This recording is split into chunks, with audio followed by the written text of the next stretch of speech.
the Sahara, we bring honest pop news, live analysis, expert discussions on trending stories in politics, business, socio-economy, sports, and documentaries.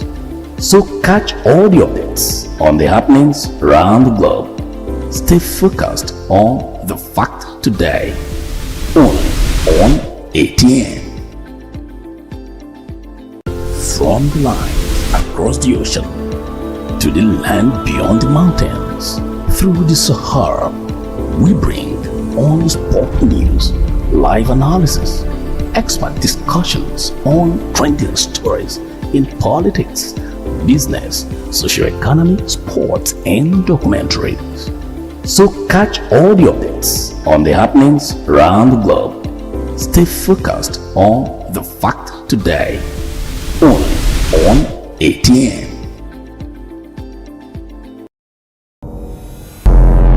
Every day our lives are changed by history.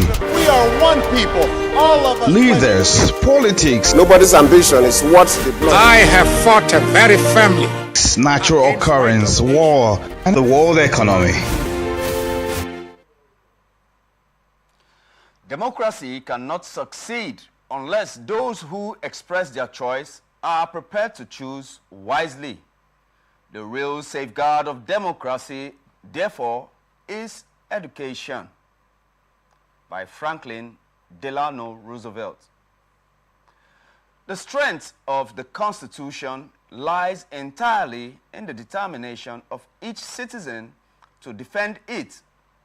Only if every single citizen feels duty-bound to do his own share in this defense are the constitutional rights secure. And with that quote from Albert Einstein, I welcome you to this episode of ATN Politics. ATN Politics is the network's flagship program that discusses core political trends with relevant political stakeholders. And today on ATN Politics, we will be discussing core issues from different political landscapes, such as Labour Party reiterates support for Peter Obi as presidential candidate. Also, in the economy, over 200 Nigerian politicians invest over $1 billion in Dubai. And Atiku gives reasons for visiting Buhari. We'll introduce our guests once we go for this short break, and when we come back, we dive directly into the issues for today. Stay tuned.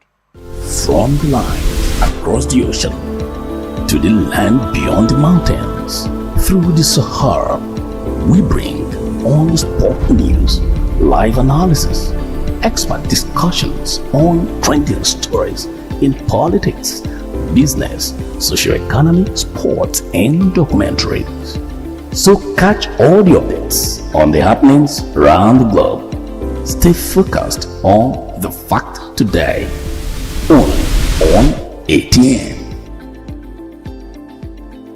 From the line across the ocean to the land beyond the mountains, through the Sahara, we bring honest pop news, live analysis, expert discussions on trending stories in politics, business, socio-economy, sports, and documentaries. So catch all the updates on the happenings around the globe. Stay focused on the fact today, only on ATN.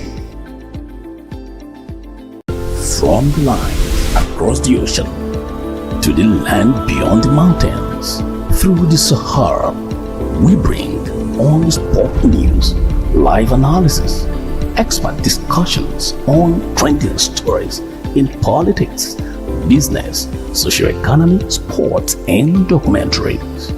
So catch all the updates on the happenings around the globe.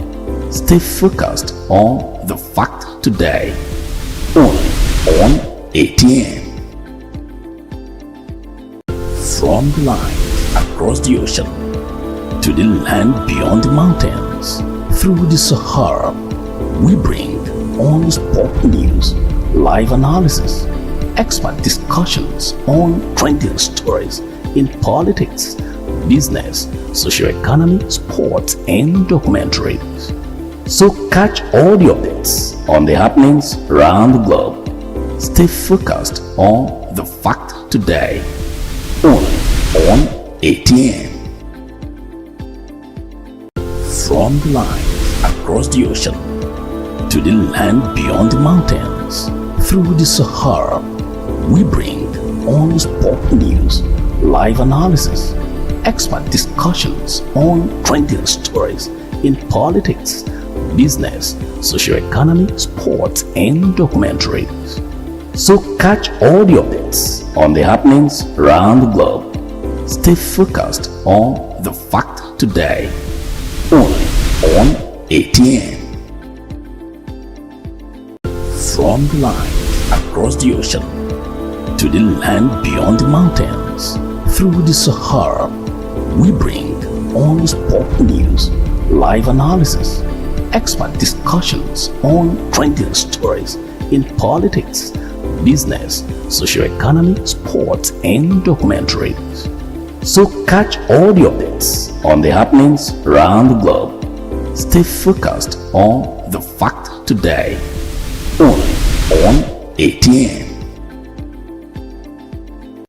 From the line across the ocean to the land beyond the mountains, through the Sahara, we bring all the sport news, live analysis, expert discussions on trending stories in politics, business, socio-economy, sports, and documentaries.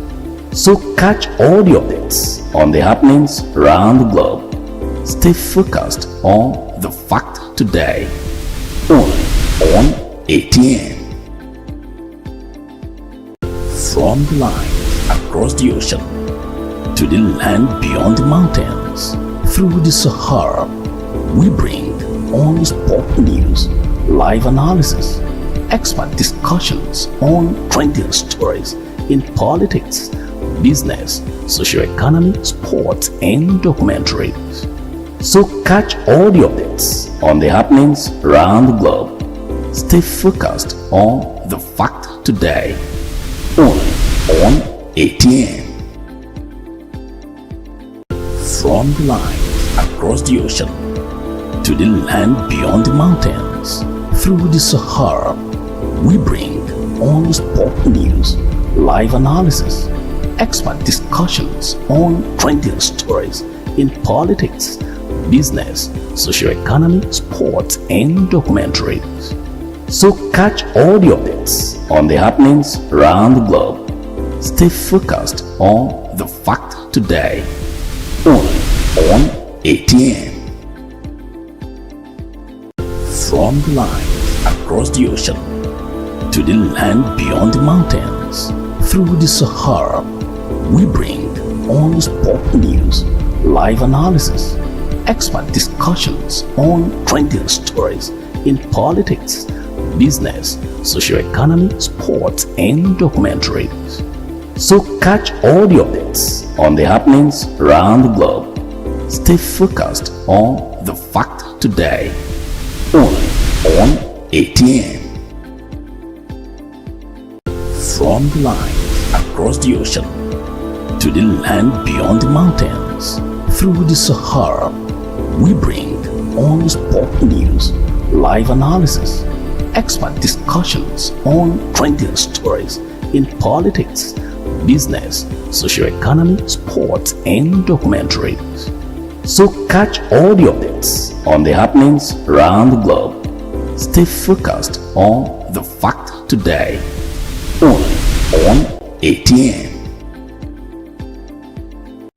From the line across the ocean to the land beyond the mountains, through the Sahara, we bring all the sport news, live analysis, expert discussions on trending stories in politics, business, socio-economy, sports, and documentaries. So catch all the updates on the happenings around the globe. Stay focused on the fact today, only on ATN.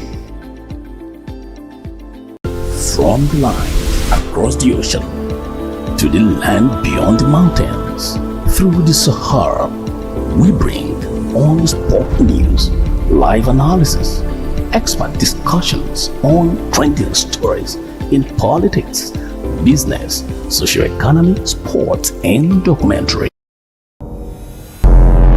Every day, our lives are changed by history.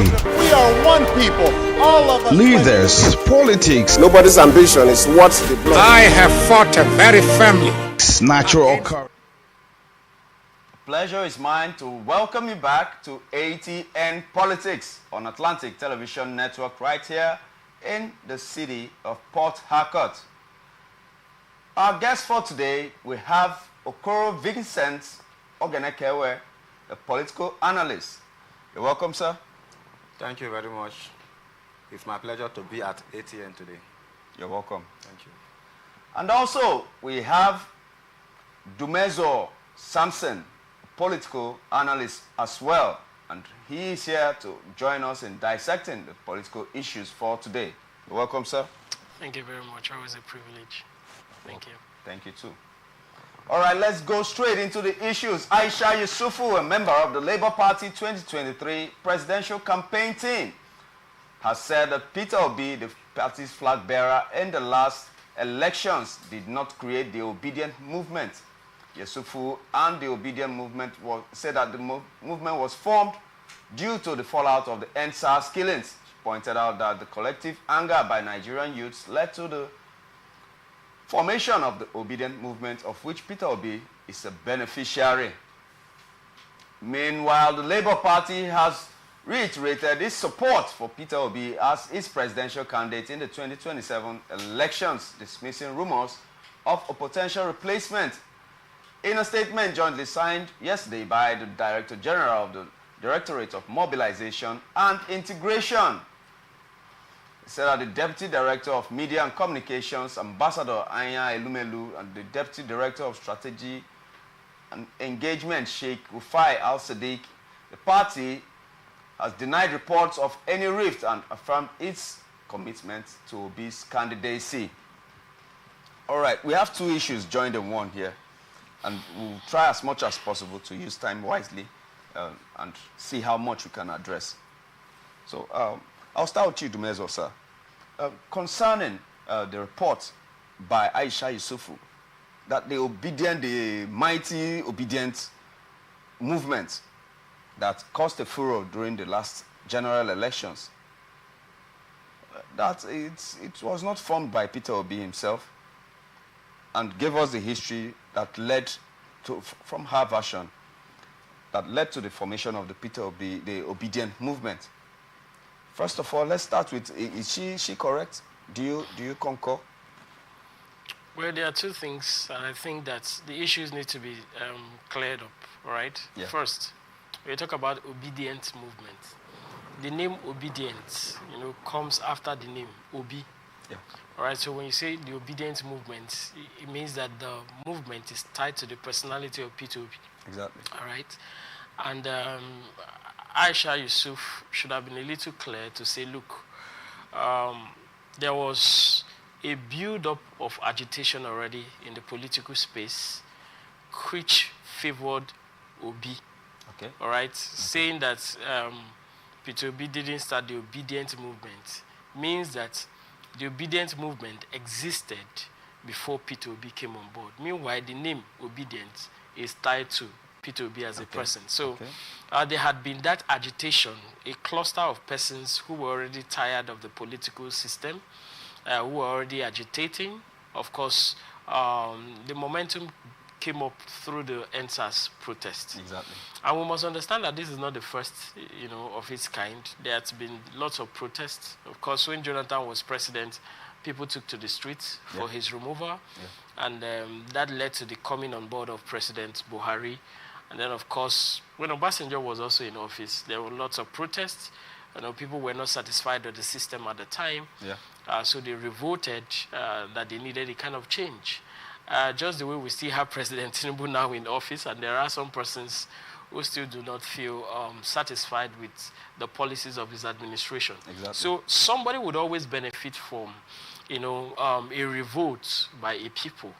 But whether Obi started that revolt or not, it's insignificant. Okay. The most important thing is that a people came out and they identified somebody they feel, could best satisfy their yearning if he becomes president, and they gave their support to the candidate, so to speak, which is Obi. So you can't dissociate Peter Obi from the obedient movement, really.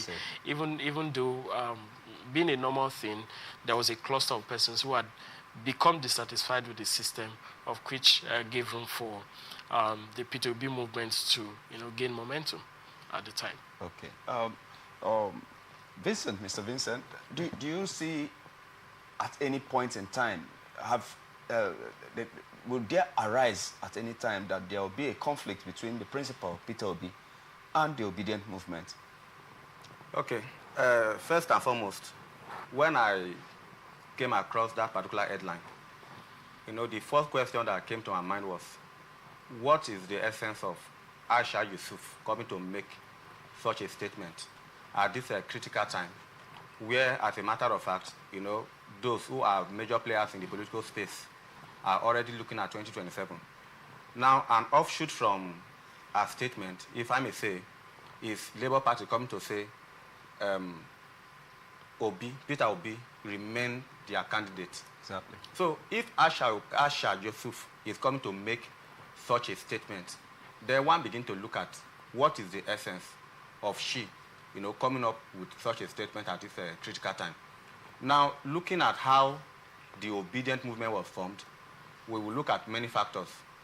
Now, the most important, let me say the one that we can consider as the substructure, can be looked at as the NSAS movement that conscientize, the cluster of Nigerian citizens who feel that they are tired as far as the way the political space and leadership, in our democracy is concerned. Then it's like a sleepy giant that was waiting to be woken by something. And that person happened to be the Obi, the Peter Obi that we all know today. Now, the other thing is this. What is the grievance or motive of Aisha Yusuf? Could it be that Peter Obi, from when this NSAS and some other issues that concern the Nigerian populace were being, all this while that has been in the public space, could it be that she's looking at the role that Peter Obi himself has played, in order to identify with the people, Could it be the reason why she's coming up with such a statement? So going forward, we'll begin to look at it that this is actually a call to question, as far the support the obedient movement has given to Peter Obi so far. Yeah. Now, are we going to see a situation where a different force, under that umbrella of obedient movement is going to come up between now and 2027? Okay. Then it's also called to question also if Peter Obi is the best person to fly the flag of obedient movement in representing the yearning of Nigeria, in our cause, in our quest to ensure that the kind of change we are looking for. Okay, let me put that up because I was coming to that question. Okay. Is it democratically in line with best practices for Labour Party to retain its presidential candidate ticket for Peter Obi, even if they've not gone for primaries? Is it right? Well, if you ask me, I would say it is not right. The reason being that, by rights and privileges of every citizen of this nation, we all have the right to aspire for a political position to serve the public. Then it is until a man comes out before you know what is in his or her heart. So looking at what Labour Party leadership just did by saying that automatically Peter Obi is their candidate going to 2027 election, you will agree with me that they have simply, put a stop to whatever aspiration every other Nigerian could have under Labour Party and under the obedient movement. So if you ask me morally, it doesn't add up as far as the quest for the Labour Party, to take the saddle of leadership of this country is concerned. Okay. Mr. Dumezo, Just in case, Peter Obi, because we've been seeing some alignments, some meetings, some handshakes with Atiku Abubakar in particular. We don't know the other clandestine meetings, if they are. But what if, with the whole endorsement by the Obedient Movement and with the Labour Party, and he decides that I don't want to be with the Labour Party anymore. I want to move over to the PDP. I want to move over to SDP. I want to move over to some other party to try my tickets there. What happens to the Labour Party since they've already tied themselves in the apron springs to Peter Obi? Well, I'm going to answer that question, but I'd like to begin by saying that it is not a strategic thing to do for a political party to, ahead of election, 3 years ahead, to announce that, look, the person we used before is still our candidate. Yeah, I don't think that's the best strategy, because like you rightly pointed out, Peter Obi has a right as a person to choose which political party to belong to. Exactly. And he could, as anticipated by a lot of persons, considered necessary, could decide to do a merger with the likes of Atikus. Persons before the 2023 election had said, look, if there was some kind of merger between Atiku and Peter Obi, they would have gained greater advantage against President Tinubu, who was the candidate of APC at the time. Yeah. So that speculation is on, and people are hopeful that that happens. Yeah. So the man has a right to take that option. Definitely. If the political party decides to announce a time that this is our candidate, and it decides to ditch them and go into the PDP, it makes a ridicule of the political platform. Exactly. And before they pick somebody else, they would have gotten to the point of being beggarly to have a candidate to accept their platform.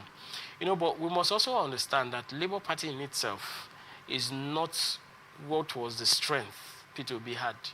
The strength Peter Obi had was a twin of his personality and the wide acceptance, by a lot of persons who were already tired of the political systems in the APC and the PDP.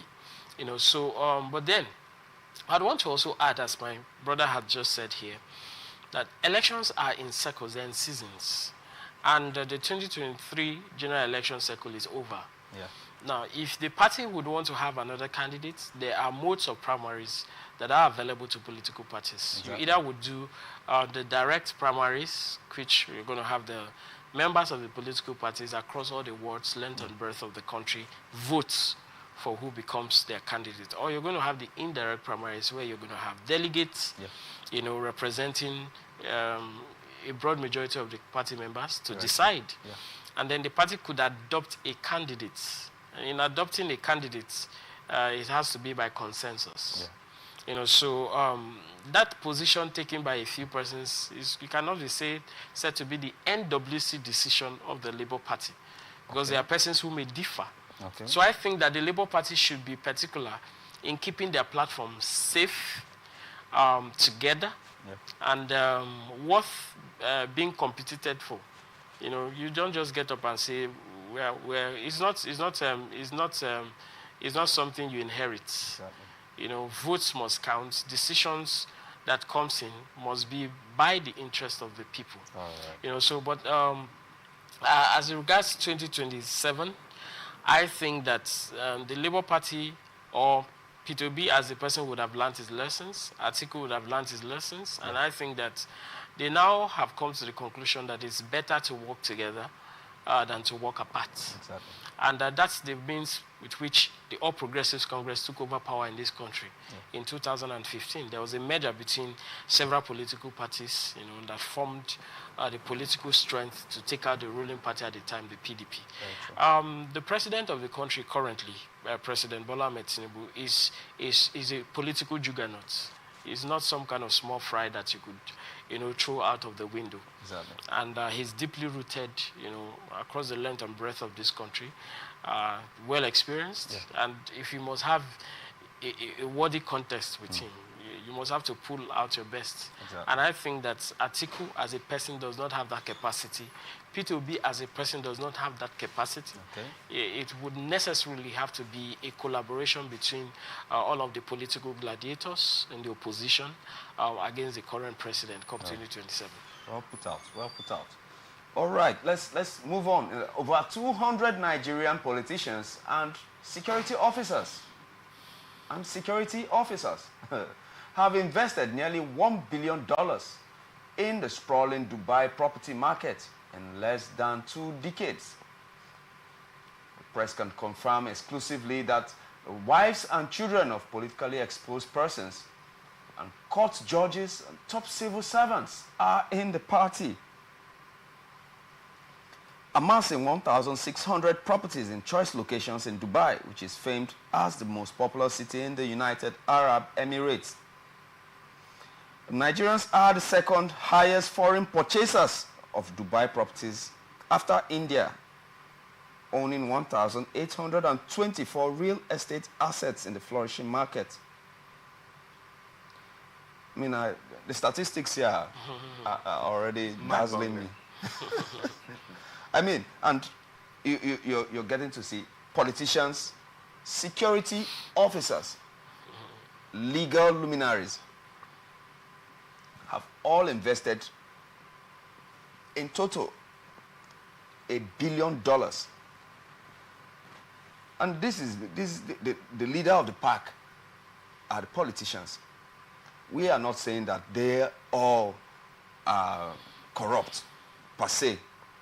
But there is no doubt that not all of them to have clean sheets, clean bill of, they don't all have a clean bill. And why is it that the country is passing through what we're passing through right now economically, and there is $1 billion to invest in Dubai? Let me start with you, Mr. Vincent. What do you think is the driving force for the property markets in Dubai being the choice locations instead of the real estate sector in Nigeria? Okay, so first and foremost, this headline is mind-boggling to say the least. We are talking about $1 billion investment. Now, if you just mention $1 billion, so one who does not have an idea of what foreign exchange is, the value of dollar to naira as of today, you know, we not really come to understand what we are talking about. We are talking about the budget of Nigeria for a year, just a few years ago. That's what we are talking about here. Just at the point of our democracy in 1999, the budget of Nigeria is around 1 trillion naira. That can take care of over 150 million people at a time. Now, a few individuals have access to such money. We are not saying that is the total wealth under their control. We are saying that their investment in properties. Now, not just property, in choice location, meaning that this report may not even be exhaustive. Definitely. We are just talking about choice location where you can go and say, okay, wow, what am I seeing here? It begs one to ask question, what is actually the motive, just as you asked me? Well, I think it is not far-fetched. This is human nature, if I may put it that way, where the question of morality and values comes in. Morality in the sense that you are doing a particular thing. What is the wrong and the right about the action you are taking? Then we are talking about value. Where do you place what we can term as happiness as far as the cost of one moving along the pyramid of human needs from psychological need to the point of self-actualization? Where do you place your value? Because I don't see a reason why, let's say, me as an individual, I help myself up there. Then instead of me to do something that will be of benefit to me and the society, that is my primary constituency, then I take my wealth elsewhere. So to me, it's a question of morality and value that drive what these persons that are mentioned, in this report. Their values are obviously not one that can be of benefit to the society as Nigeria is currently constituted. Okay. Then I begin to ask myself, what could be the reason why they would prefer to invest in choice location in Dubai when we have Ikoyi in Lagos, we have Maitama in Abuja, we have GRO in Port Harcourt here, for instance, and every other state have locations where you can actually develop, and then the people you feel you want to have a luxury life with outside of the country, such as Dubai in question, will actually come over here to appreciate you. And then you have better sense of value than taking your wealth out there. Good. Good. Well put, well put. Mr. Dumezo, leading the pack, the number one, I mean, in the news report, leading the pack is Alhaji Atiku Abubakar. I mean, and the second person after him, the silver medalist, is his daughter. Wow. And some plethora of other names. Let's not go deep into it. It's very, very demoralizing. Wow. Do you think the EFCC or the authorities have any reason to look into this huge this appetite of amassing wealth in Dubai? Is there a reason that Dubai was selected? Maybe because we might not have any agreement with United Arab Emirates concerning looking into people's finances that are in Dubai. Do we have any rights towards looking deeply into the people that own such humongous properties in these places? Thank you very much. Well,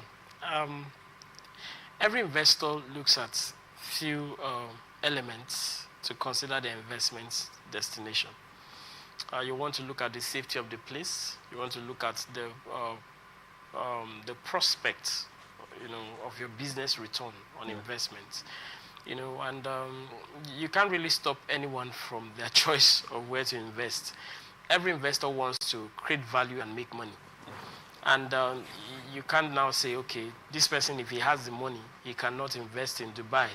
He must invest it in Nigeria. They benefited? The question would be, is Nigeria such a destination where you can comfortably invest your money and do not have it, for political reasons, vandalized? Okay. I mean, these are the things we need to look at. So I'm personally not against anybody investing in Dubai. After all, every businessman wants to maximize profits. Yeah. And if you consider the foreign exchange value compared to Naira, everyone who really wants to make money would want to invest where his return would be in bulk. For instance, in the UK, people pay their rent weekly. Yeah. And they pay in high currency. So if I have a property in the UK and people are paying rent weekly, you can't compare that to what I'll get in Nigeria. So any smart businessman would want to maximize profits, and that determines where they put the investment and all. But the issue is, we think that Atiku Abubakar has been a public servant, and we suspect that the volume of wealth that he has accumulated over time is as a result of looting from the public sector, which he served. But until that is proven, it remains speculative. Everybody understands that Atiku practically lives in Dubai, after every election cycle, and he was foresighted enough to discover that that destination is a tourist destination, and wherever you have as a tourist destination, the real estate value brings you a lot of money. Yeah. So, and I think that we rather should, see how we can make Nigeria comfortable for both Nigerians and foreigners to invest here and feel safe with their investments. Good. We've had other people come into Nigeria to make investments, and we don't complain about it. Yeah. Shell had come into Nigeria, the LNG venture is there, the Total is there, Chevron is there. There are several companies owned by foreigners existing in Nigeria. And why do they come here?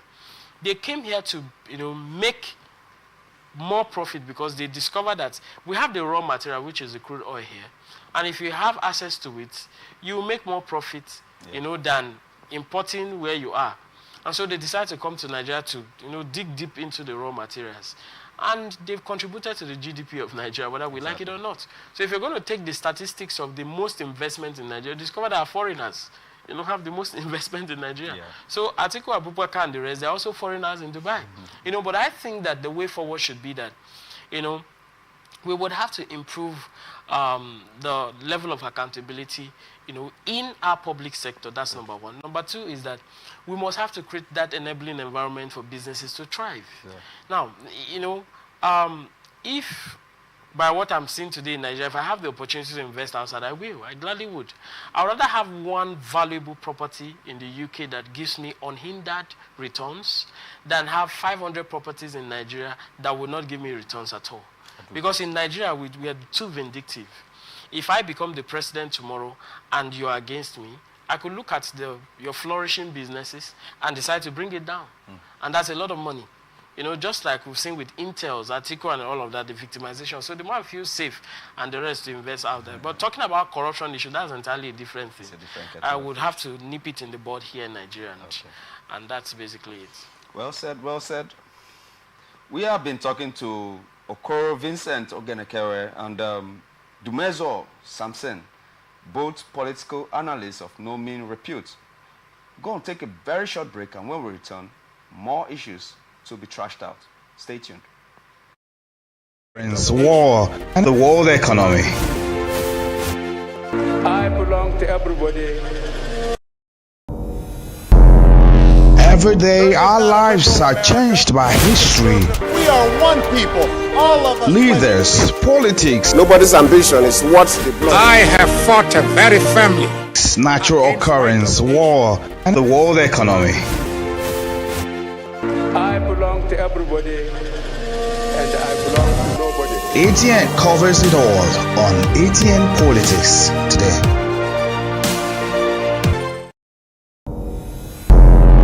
Every day, our lives are changed by history.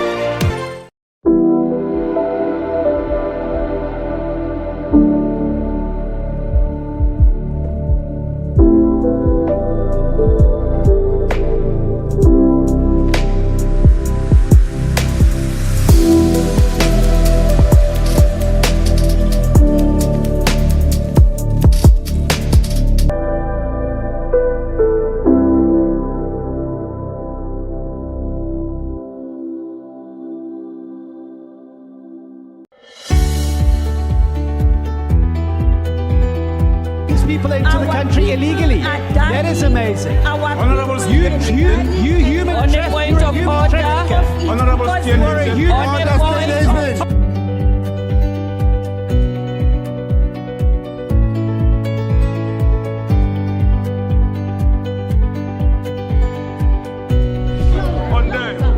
are not picking our calls. They made up their minds. So no agreement with the EU, but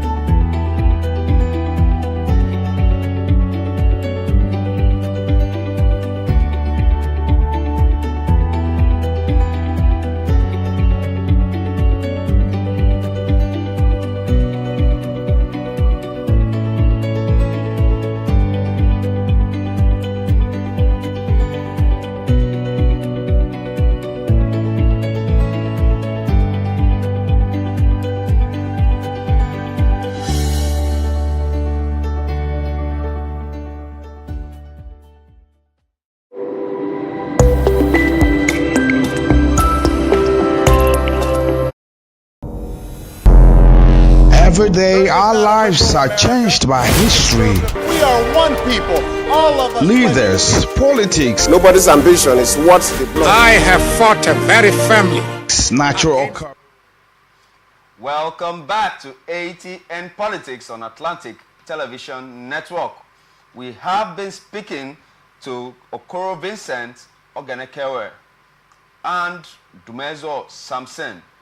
I am your host, Raymond Ken Mbata, and now we go into the next topic for discussion. Former Vice President Atiku Abubakar on Saturday visited former President Muhammadu Buhari in his country home, Daura, Katsina State, barely 3 days after meeting the former military President General Ibrahim Badamasi Babangida and former head of state General Abdul Salami Abubakar, retired, in their residences in Mina, Niger State. Though details and reasons for the visit were not disclosed to journalists, Atiku, the 2023 presidential candidate of the People's Democratic Party, described the visit as a Salah homage to the SY president. All right, let's roll. Yeah, coming to you, Mr. Vincent. Are there any, I mean, these are politicians we are talking about. He said he went for Salah homage. I don't want to believe that. Let me play the devil's advocate. Do you believe he went for Salah homage? Well, thank you very much. What he says, what we take him by his words, that yes, he went for Salah homage. But all of us know this is Nigeria. These are politicians we are talking about. And then from all indications, Atiku Abubakar does not look like a man slowing down as far as his quest to actualize his dream of leading the nation as #1 citizen is concerned. Now, Ibrahim Babangida and Buhari, they are both leading political figures in Nigeria, even though we can consider them as retired legs. So if at a critical time where the Muslim faithful are on holiday, Atiku Abubakar is found in the homes of these retired politicians, in quote. Then under the glare of the cameras, then it calls to question that there could be something more than what he tells us as a reason why he made us visit. Okay. And then it cannot be far-fetched from plotting his way to the hollow chamber of Aso Rock by 2027. Okay. Mr. Dumezo, there was a comment by former President Olusegun Obasanjo that, yes, Atiku Abubakar might have served in a paramilitary organization, the customs, but he is not a military man per se, and that might not give him the ear of the military generals. And right now, he is connecting the I's and dotting the T's, seeing 3 generals in succession in the shroud of Salah homage. Do you still believe he went for Salah homage, sir?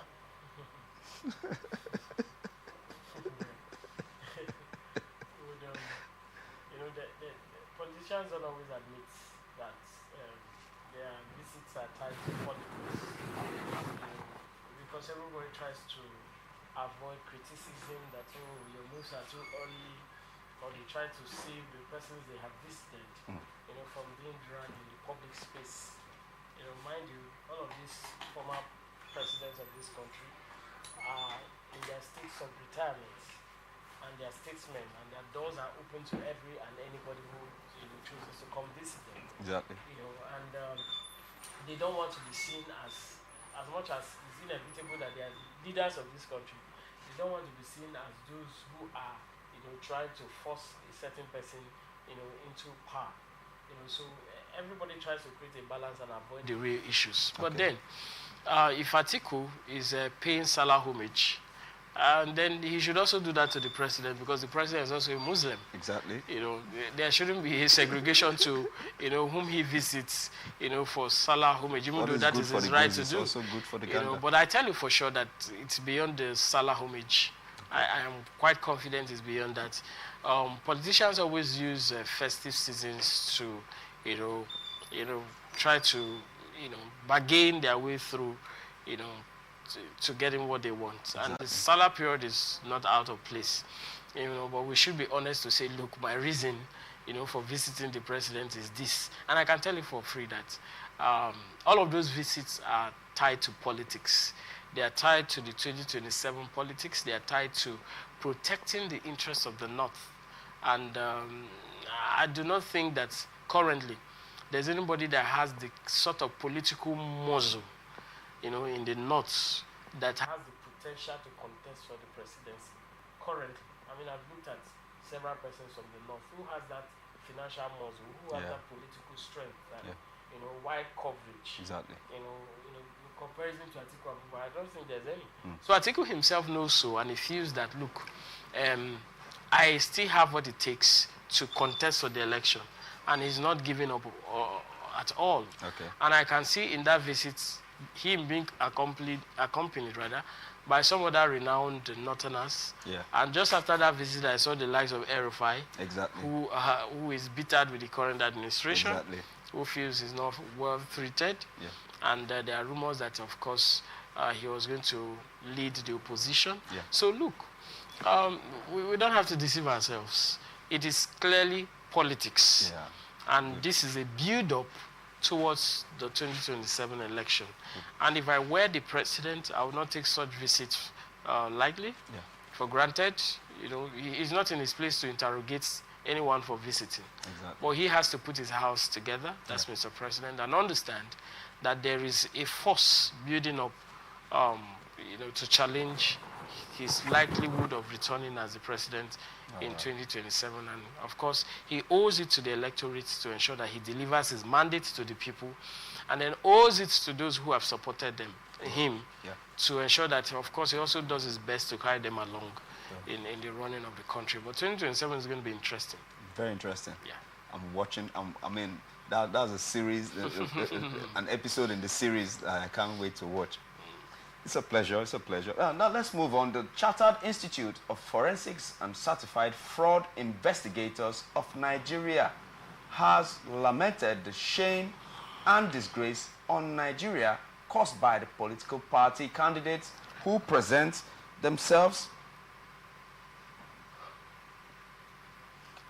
forged certificates for elections. And the institute stated this while declaring it has partnered with Inter-Party Advisory Council, IPAC, to ensure that the candidates standing for elections across the party lines have genuine credentials. It also pledged to deploy cutting-edge forensic tools to vet and authenticate certificates of aspirants before primary elections. Down to you, Mr. Vincent. Do you think this institute, with all the apparatus that they claim to have, could kind of like perform their roles even before the party chooses a candidate? Wow, this is very interesting. Very interesting in the sense that we are talking about human beings here.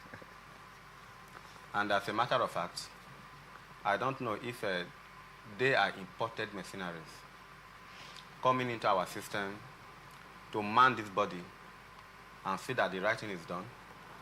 As far, politicians telling the populace that they are credible as far as administering their affairs in the public space is concerned.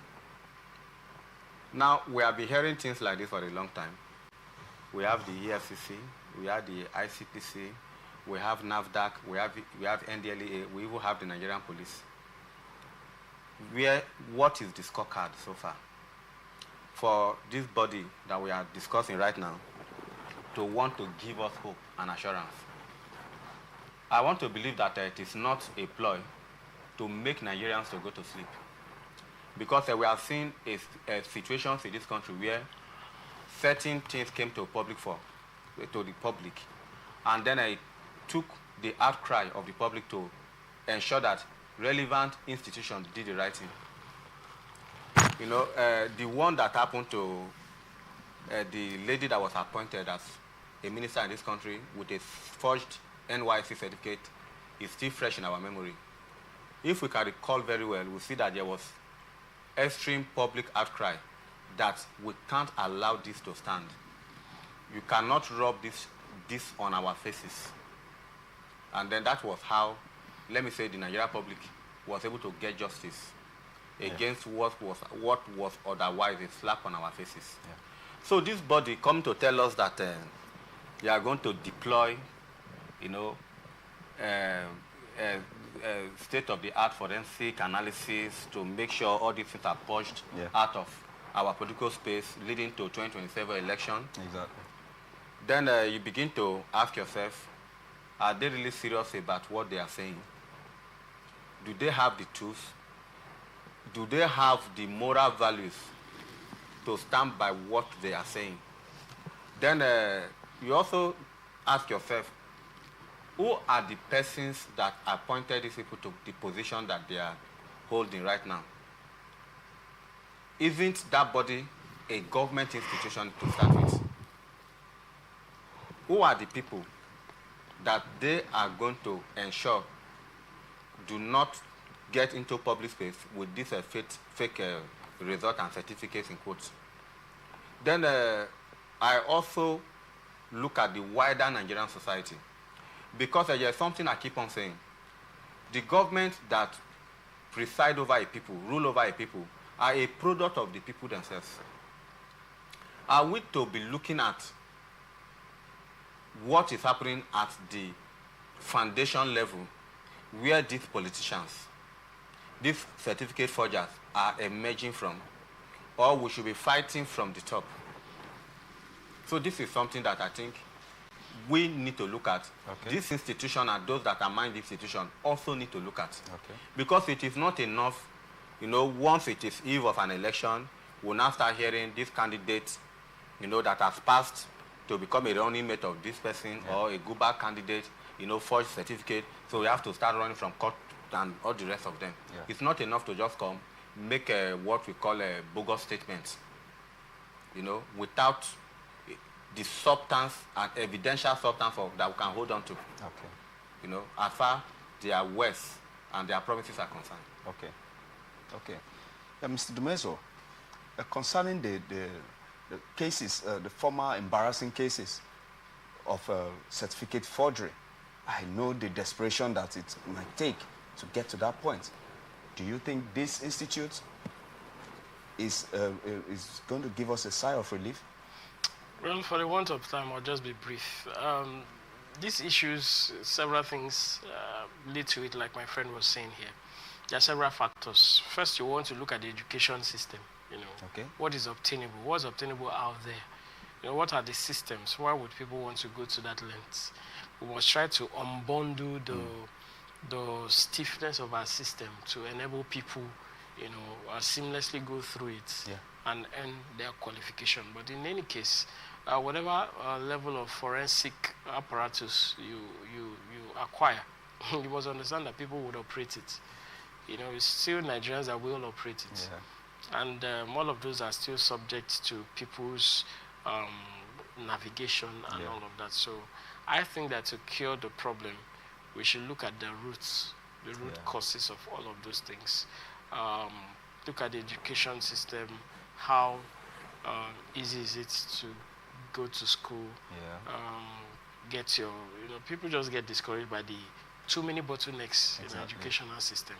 And I think that, and even the victimization within the system, there are several factors that lead to all of these things. And we just have to deal with it holistically. It's not enough trying to deal with cancer and not trying to deal with the prevention of the cancer. So I think the Nigerian society needs to look into our education system and see how to unbundle it, make it easy for people to go to school, make it easy for people to obtain their certificates, and, you know, if possible, digitize the process so that just at a click you can make verifications on what you need to do. If you want to write to an institution, it's the same human beings in this current situation that would have to, you know, validate or invalidate what is. So I think we need to advance, you know, from the foundational level, so that we can thoroughly deal with the issues as they were, and, you know, we have a better system. If we have to review the qualifications for one to aspire for a position, we also have to look at all of that and see that the society moves forward and, you know, gets better. If you want to review how you even qualify to be to aspire for a public position, all of that should be considered. But I think that the issues need to be dealt with, you know, from the foundational level and not on the peripheral level. Not on the periphery. Yeah. We have extensively been trashing present political quagmires and ideologies and happenings in the country with Vincent Okoro Ogenekere and Dumezo Samson. And this is the point, for want of time, we have to call it a wrap. Be that as it may, by popular support and demand, we will call them into the studios on the very second time to give us their input concerning the current affairs of the country. Do well to view our social media handles. On Facebook, it's Atlantic Television Network. On YouTube, it's Atlantic Television Network. And also, we are on Instagram and TikTok, Atlantic TV Network 1. On X, formerly Twitter, we are on Atlantic TV Net, or watch us live on our website, atlanticnetwork.tv. I remain your host, Raymond Ken Mbata, and saying peace and unity are the pathways to progress. Thank you for watching, and stay tuned to Atlantic Television Network. War and the world economy.